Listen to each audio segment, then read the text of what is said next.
of Bonnie and Clyde? Okay, awesome. Well, my story and their story about my speech is Bonnie and Clyde.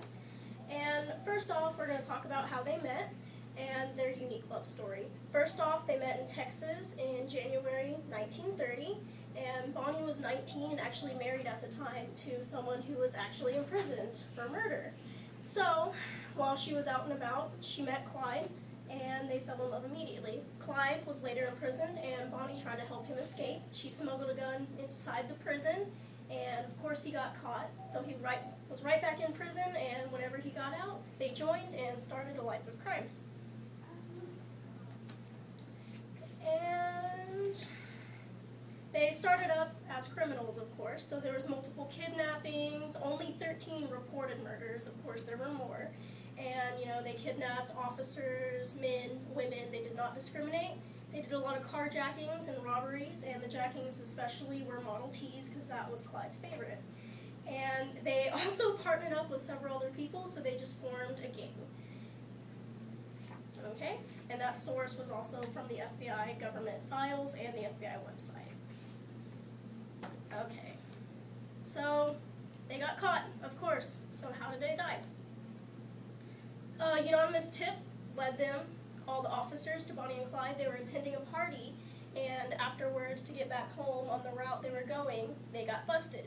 So there was FBI agents, Texas Rangers, and a lot of high-profile robberies of Model Ts. So the Rangers and FBI knew, of course, what track they were going and also what car to look for.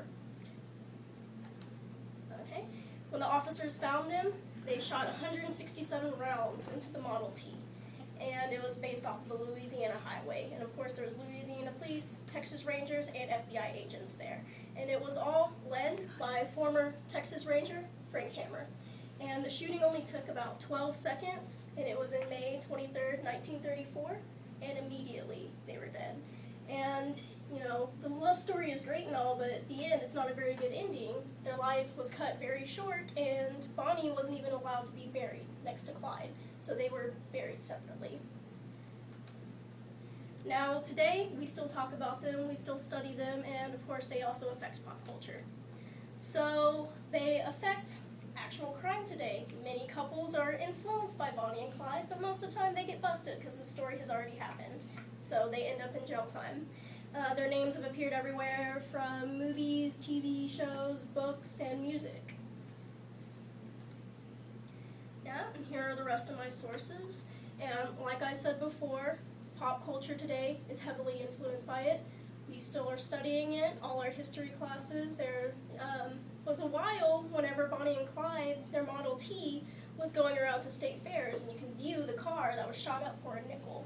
And family members also fought for much of their possessions to bid it. And they actually got small fortunes with bidding away of Bonnie and Clyde's little items.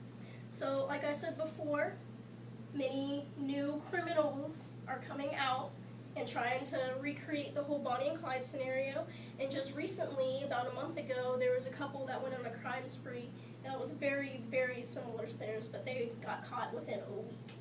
And that was actually on the Guardian News. And we also have their death source, which is going to be represented on historybuff.com.